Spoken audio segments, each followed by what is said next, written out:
আমি আর থাকবো না। কেন, কি হয়েছে? ওরা আমাকে অনেক কাজ করায়। এখানে থাকলেও তোমাকে কাজ করতে হবে। হ্যাঁ, নিজের বাড়িতে কাজ করব, পরের বাড়িতে কাজ করতে যাবো কেন? তাহলে যা, ঘরটা ঝাড় দিয়ে দে। ঘর ঝাড় দিতে হবে? হ্যাঁ, দিয়ে দিচ্ছি, দাঁড়াও।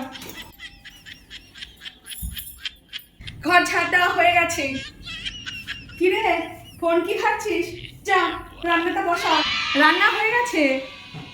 কি রে, তুই আবার ফোন খাচ্ছিস? যা, রান্না হয়ে গেছে তো কি হয়েছে? কলতলায় কড়াইটা পড়ে আছে, মাঝকে যা। দুধ দেন, ভাল লাগে না। তোমার এই কালো কড়াই আমি মাজতে পারবো না মা। আমার শ্বশুর বাড়িতে অন্তত এই কালো কড়াই মাজতে হয় না। দূর, তার থেকে আমার শ্বশুর বাড়ি ভালো। আমি এক্ষুনি চলে যাচ্ছি। এটাই তো শিক্ষা ছিল, এখনকার মেয়েরা বুঝলো না। শ্বশুর ঘরে গিয়ে একটু কাজকর্ম করতে হয়।